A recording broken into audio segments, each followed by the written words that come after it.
Labour needs to rediscover its pride and patriotism in Britain to win back disaffected working-class voters, Keir Starmer has said. As the party launched its virtual conference, the new leader declared he was proud of being patriotic and suggested that feeling reflected Labour values.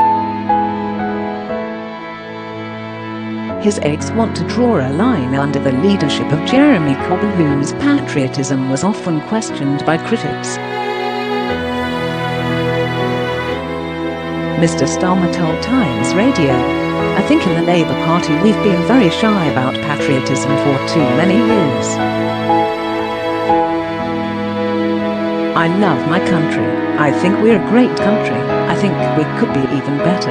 And I think the Labour Party, the Labour movement, actually wants the very best for the country. That's why we go out knocking on doors, campaigning, trying to form the next government, because we want better for our country." He added, "We should not be so shy. We should be proud of being patriotic, and in many senses, that reflects the values of the Labour Party."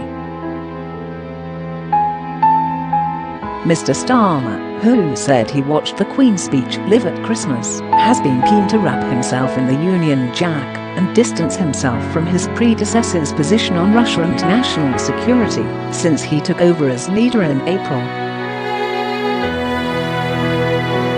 But Unite Union boss Len McCluskey warned him not to stray too far from the Corbyn era on policies. "I'm not worried at the moment, but of course we will review the situation," he said. Mr. Starmer's deputy in response to the coronavirus crisis, mass firing and rehiring on lower pay and worse terms, using the threat of the dole queue to pick the pockets of the very staff who have kept those companies going, she said. "So I say to companies like British Airways and British Gas, if you use our country's name, then you better respect our country's values. And if they won't end fire and rehire, it's time the government stepped up and ended it for them." Mr. Starmer also stressed it was in Britain's national interest to get a Brexit trade deal and that there was no need to delay the transition period beyond the end of the year.